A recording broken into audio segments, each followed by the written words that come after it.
Hello? Hey, George. Wow, the technology worked this time, first time.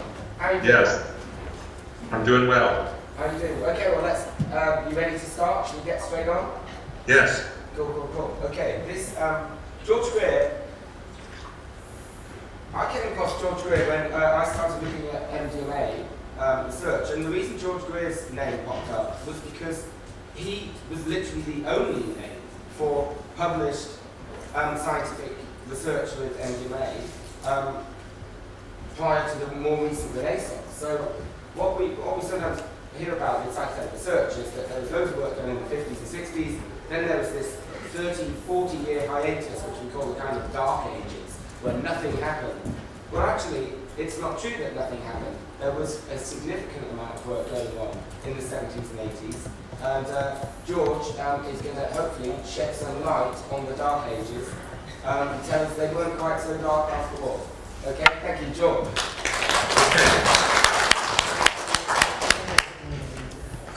Well, they weren't dark. The sun shone, but there was not much happening. And basically, I made a little timeline here.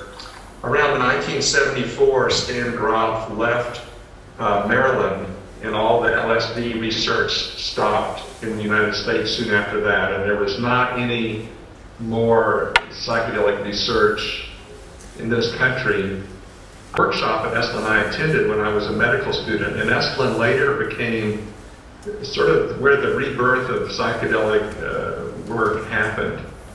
And I was between junior and senior years in medical school. Stan Grof had a 6-week workshop there on LSD therapy. He invited a Huichol shaman. We learned a lot about shamanism. We went up in the mountains, and some people took peyote. We also had important thinkers of the time: Joseph Campbell, Gregory Bateson, Michael Harner, study of shamanism, Albert Hoffman, Gordon Wasson, who had rediscovered the mushrooms in Mexico, Alexander Shulgin. There was a lot of Gestalt therapy that went on there. And there I met Leo Zeff, who was my roommate, and I didn't know anything about him. He just was an older guy who, was just a regular guy. And I met him, he was my roommate there, and I later found out that he'd been giving underground psychedelic sessions for about 20 years and was quite experienced and had just stopped doing that. So about 5 years later, I recontacted Leo, and MDMA was now known slightly in the Bay Area among therapists, but Leo Zeff, there's a book about him called The Secret Chief, was starting to give MDMA, and it was a legal drug at that time. It was just sort of off all schedules, and I did a lot of research, met with Sasha Shulgin, and figured out that I could give it to my own patients if I made it myself. So I went and made some in Sasha in his lab, and with my wife, Rika Talbert, we started giving MDMA to people. That was in 1980, and we did it quietly, and there was just a few underground therapists doing it. Moved to Santa Fe from San Francisco, and then we heard it was at parties, it was getting out, so I started to write a paper about it. And then it got into the press and the media. But in 1984, Esalen Institute, which is in Big Sur, California, right on this gorgeous coast, held an invited conference. We all came for free, they supported us. And it was a lot of the same people who'd been there before. Stan Grof was there, Alexander Shulgin, who was then a much happier person, being with his new partner, Ann Shulgin. Rick Doblin was there when I first met Rick. Dave Nichols, who started Hefter Institute, and Rick started MAPS. Terence and Dennis McKenna were there. Rupert Sheldrake from London. I believe Albert Hoffman came again to one of those meetings. Rick Strassman, who was the first person to give any psychedelic at a university in decades, which he did later in 1989, was there. Andrew Weil, Richard Jensen, who had given MDMA and worked with LSD with Stan Grof, was there. Fritjof Capra, the physicist. So we had a series of meetings with these thinkers and people interested in psychedelic work, shamanism, etc. And then in the spring of 1985, right before MDMA was about to be banned in this country, we actually gave a group session of MDMA to about 20 people there at Esalen, all sanctioned, and everybody had a sitter, and everybody had a very good experience. And we had about 5 meetings then, and that's where, in terms of the later research, that Rick Doblin, Dave Nichols, and I, and Dennis McKenna all met, and later we formed these organizations that are now doing all this psychedelic research. Also in that year, 1985 into 86, there were hearings with the United States Drug Enforcement Administration who wanted to schedule and ban MDMA. And these were held all over the country. It went on for about a year or so, and Dave and Rick Doblin, Rick Strassman attended. Very traumatic. We won. The judge agreed with us, but the judge didn't have the authority to make the DEA leave it available. So we had to stop all the MDMA work in 1985. And then in 1993, the Hefter Research Institute was founded, and we've been studying psilocybin heavily ever since then, and hope to make it a prescription drug. So those are the basic facts, and I guess what's important to me is that without these meetings at Esalen Institute and the culture and the human connections and the mindset of people like Stan Groff, Albert Hoffman, Terence McKenna, workshop at Esalen I attended when I was a medical student, and Esalen later became sort of where the rebirth of psychedelic work happened. And I was between junior and senior years in medical school. Stan Groff had a 6-week workshop there on LSD therapy. He invited a Huichol shaman. We learned a lot about shamanism. We went up in the mountains, and some people took peyote. We also had important thinkers of the time, Joseph Campbell, Gregory Bateson, Michael Harner, study of shamanism, Albert Hoffman, Gordon Wasson, who had rediscovered the mushrooms in Mexico, Alexander Shulgin. There was a lot of Gestalt therapy that went on there. And there I met Leo Zeff, who was my roommate, and I didn't know anything about him. He just was an older guy who, was just a regular guy. And I met him, he was my roommate there, and I later found out that he'd been giving underground psychedelic sessions for about 20 years and was quite experienced and had just stopped doing that. So about 5 years later, I recontacted Leo, and MDMA was now known slightly in the Bay Area among therapists. But Leo Zeff, there's a book about him called The Secret Chief, was starting to give MDMA, and it was a legal drug at that time. It was just sort of off all schedules, and I did a lot of research, met with Sasha Shulgin, and figured out that I could give it to my own patients if I made it myself. So I went and made some in Sasha in his lab, and with my wife, Rika Talbert, we started giving MDMA to people. That was in 1980, and we did it quietly, and there were just a few underground therapists doing it. Moved to Santa Fe from San Francisco, and then we heard it was at parties, it was getting out, so I started to write a paper about it. And then it got into the press and the media.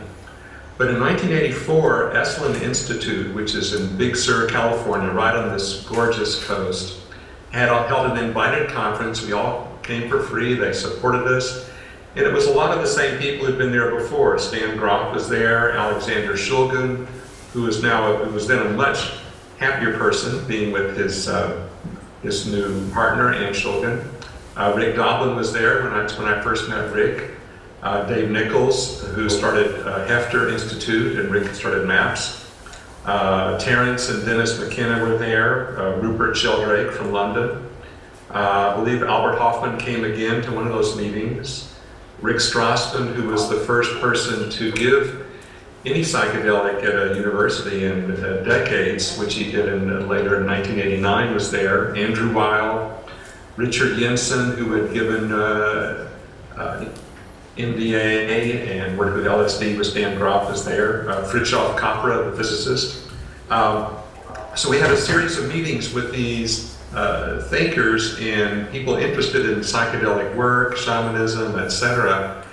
And then in the spring of 1985, right before MDMA was about to be banned in this country, we actually gave a group session of MDMA to about 20 people there at Esalen, all sanctioned, and everybody had a sitter, and everybody had a very good experience. And we had about 5 meetings then, and that's where, in terms of the later research, that Rick Doblin, Dave Nichols, and I, and Dennis McKenna all met, and later we formed these organizations that are now doing all this psychedelic research.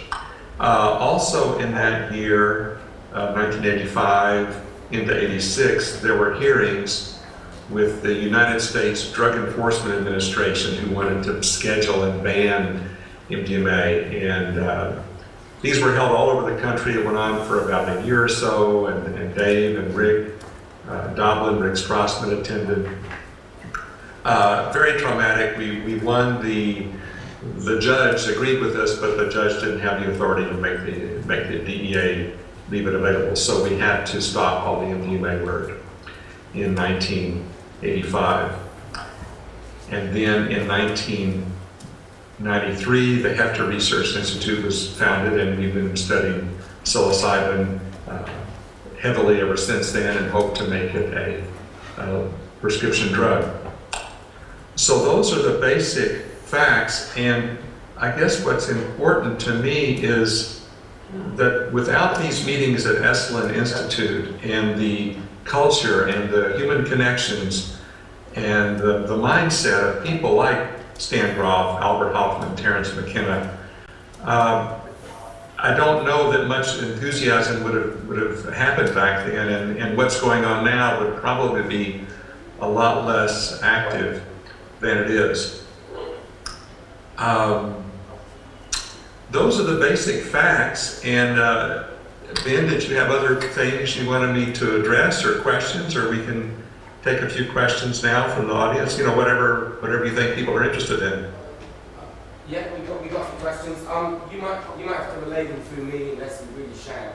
That's okay. I just wanted to know what it actually is MDMA therapy. Do you take it while you have psychotherapy? What's the process? Okay, so the question then, George, is can you explain a little bit about what MDMA therapy is, how the actual process took place in terms of how it was taken and the model used and the relationship between the therapist and the client? Yes, I could say how I did it, and I think most people did it this way. We followed, Leo Zeff was my teacher, so I had sessions with him. Both my wife and I did. And he used the Stan Grof model of, for most of the session, you're lying down with headphones, listening to instrumental music, evocative music, and instrumental ethnic music with eye shades, and you're staying inside. And this is all after a preparation meeting with Rika and me, in which we ask the person everything we think is important, but mainly, what is your intention for having this session? Do you want personal growth? Do you want to resolve some childhood problems? Do you want to resolve the relationship problems? Do you want to see God? Do you want to, what's your intention? Because the intention, the purpose that you have is really the most important factor in having a good and productive and valuable session. So we prepare the person, hear their stories, screen them for medical issues, high blood pressure, heart problems, etc. And then we would just, on the day of the session, they would take it, they would lie down, we'd start the music, we were available to support them, and after 5 or 6 hours, they were mostly down, but still altered and opened up, and we would talk to them and integrate, and help them integrate what they had learned, what they had thought during the session, new memories, new insights, and that would be the session. Now, we often did sessions with couples, because all the couples that we did it for found it just amazing in terms of the intimacy and ease and simplicity of their communication. So with couples, we had them start lying down with the headphones and music and eye shades for maybe an hour until they were ready to get up and be with each other. And so that was the only difference that we did with couples. Can I just ask a question connected to that? Did you have to have quite tight boundaries around physical or sexual intimacy when you were Yes. with couples? Yes, in terms of boundaries, we followed the basic structure from Leo, which there were 4 agreements. One is that there would be no physical aggression among anybody. There would be no sexual contact. I guess Leo had 4, we had 3. And that if we as the guides asked the client to do anything for safety, they agreed to just follow our directions. And if they felt that they could not or did not trust us enough to make these agreements, then that was a good screening tool, and we wouldn't have the session, though that was very rare. Leo had a 4th agreement because what he was doing was underground, which was, you don't tell anybody who you did this with or where, but because we were legal, people could speak about it freely, say what their experience was, who had done it, etc. But those were the core agreements for boundaries. Anybody have any questions for George?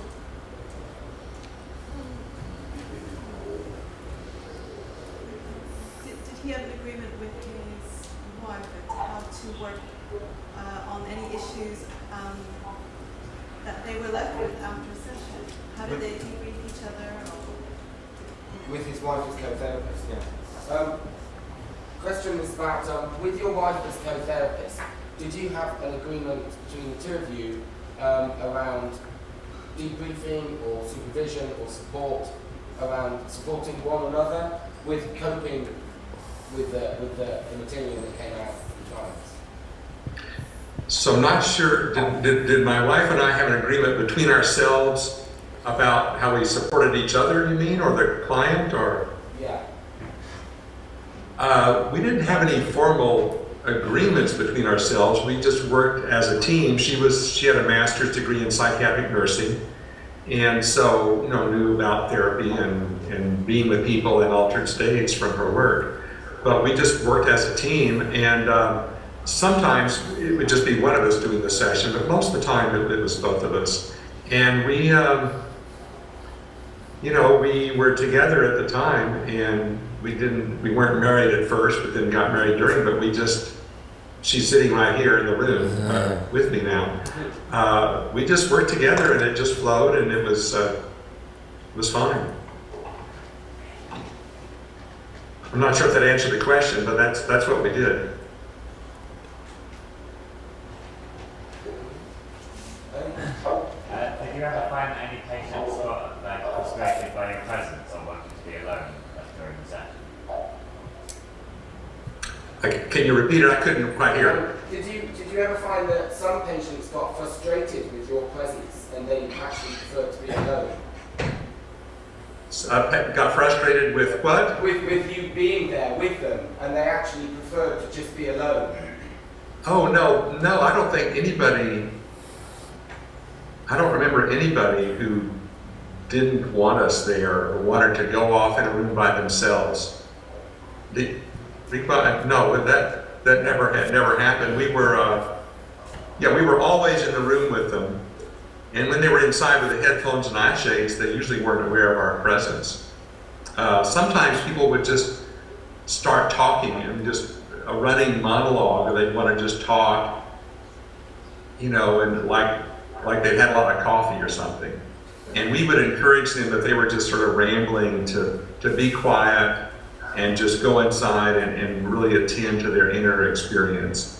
And so we would not want to draw them out into just talking and conversation in the peak part of the session, because it's so valuable to just experience oneself in that sort of open-hearted fearless kind of state. We wanted them to get the most out of that, and it doesn't last very long with MDMA, as you know.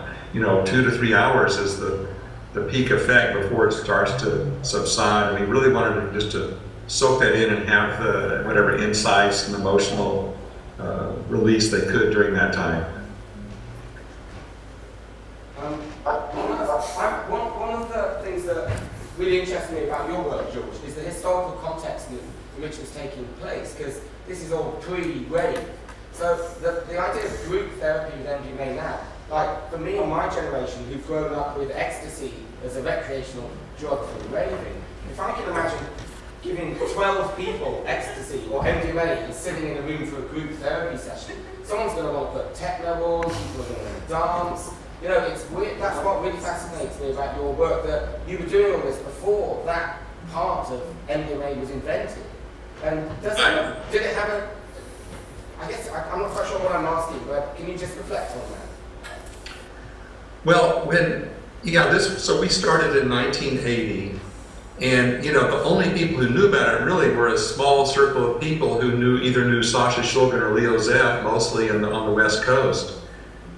And music was a very important part of the sessions, but it was more classical or ethnic, instrumental, or I guess what you'd call sort of new age space music, these days, or maybe it would be more like chill music, you'd call it these days, but with a spiritual kind of focus.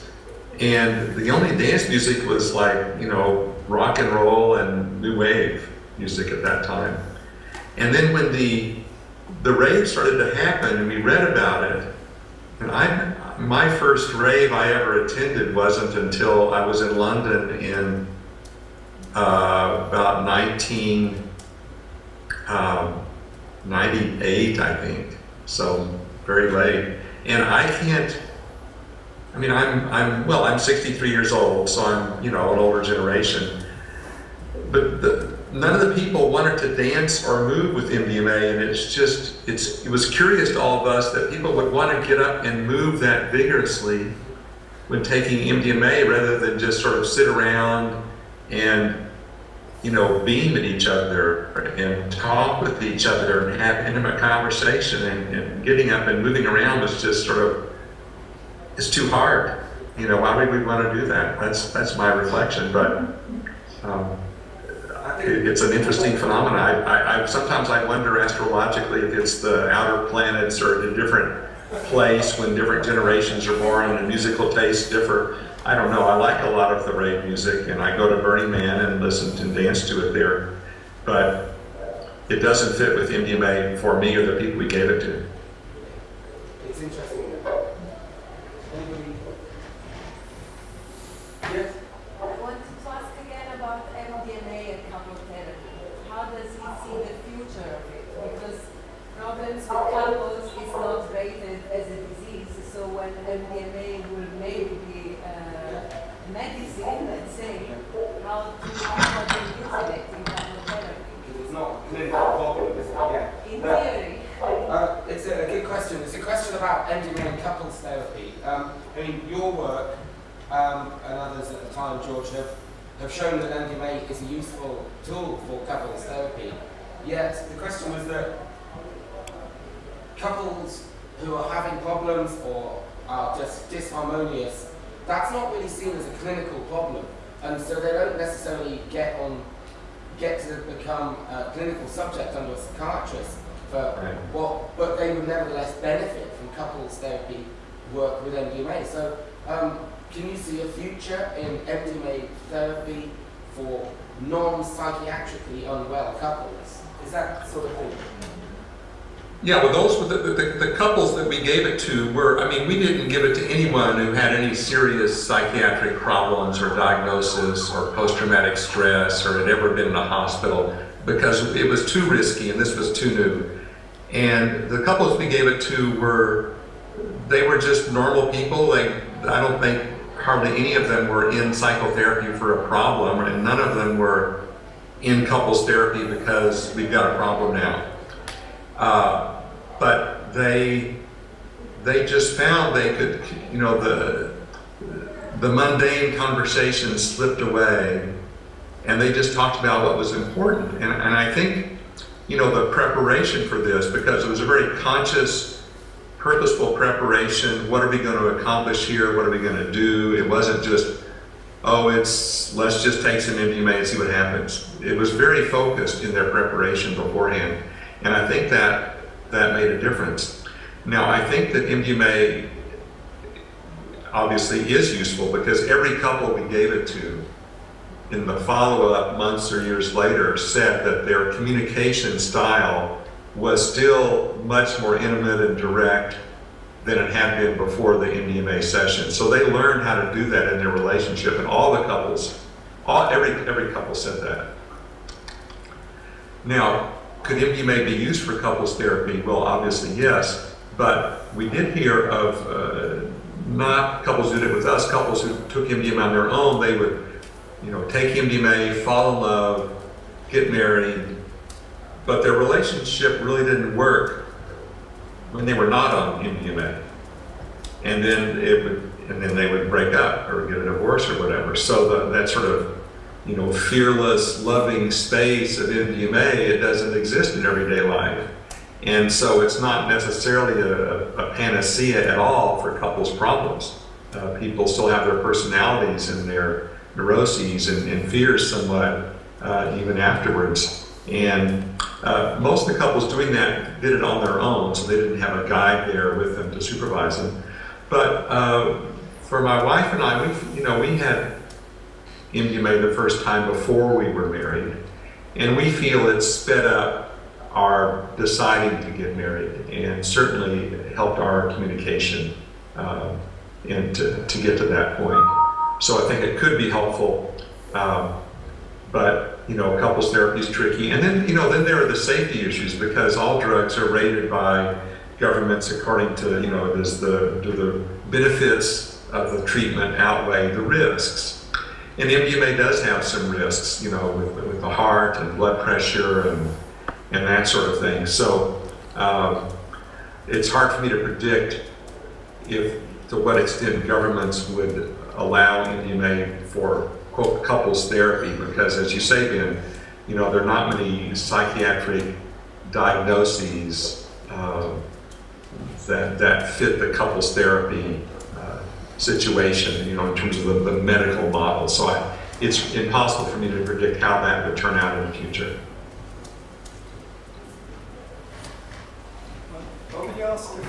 This will be the last question because we've got to shut down in a minute. Can you ask if he thinks that conflict resolution is important within the individual as opposed to the experience of the MDMA? The effects of conflict resolution within the like individual. internal conflicts within a person as opposed to, like, some of the old reports actually talk about the internal psychopathology of individuals and how that's brought to light and talked about, and whether, you know, it needs to become a conscious thing as in the sort of psychoanalytic paradigm. I reckon you should come down and ask that question. I'm not entirely clear what you're asking, but it's a great question. This is going to be the last question, George, because Okay. I just wanted to ask if you think that the insight psychoanalytic paradigm is important for MDMA therapy, whereby people actually address some internal conflict or problem while they're on it and bring that into consciousness, or whether it can all happen at an unconscious level, whatever happens with the MDMA. Mm-hmm. So can the benefits of the therapy happen even though the person may not discuss a particular issue consciously? And the psychodynamic concepts are thinking about it helpful. Well, I think psychodynamic concepts and psychoanalytic concepts are definitely helpful. To me, any sort of concept is a story that our minds place around raw experience. And that's just how our brains work. You know, one of my favorite sayings is our limbic systems control everything we do, and then our cortex makes up a story about it.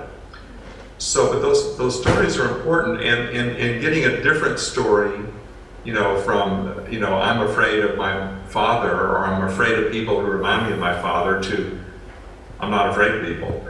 That's a better story. And psychodynamic, psychoanalytic theory, and applying that to one's own story, and the parts of one's story that one remembers under MDMA that maybe has been repressed, because a lot of people with MDMA would recover lost memories or traumatic memories. And I think integrating those in a psychodynamic model can definitely be helpful, but there are other models that can be helpful too, such as, you know, stop playing that story, create your own new story for this problem, or just start behaving in a more functional, open and direct way with people, and that neurotic habitual pattern falls away.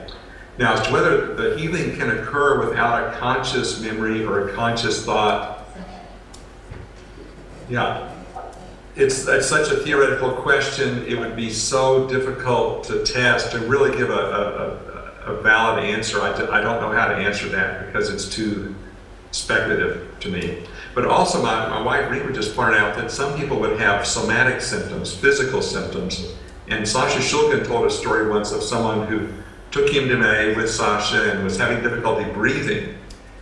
In the middle of the session, they just couldn't breathe. I'm like, what's our problem? Couldn't breathe. And then they had a memory of being, I think, suffocated with strangled or suffocated. So a traumatic memory, a severe one, came to light, and they released it, and they felt much better. So somatic symptoms, purely physical symptoms, can trigger a release and a healing of a traumatic memory.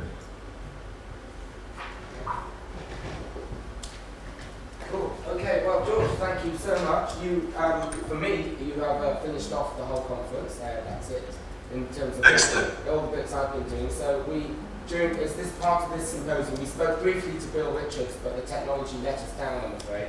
And then we had a long session with Charlie Grove, and we finished up with you. So thank you so much, and I'll be in touch again soon. Thanks, George. Okay, well, thanks everybody.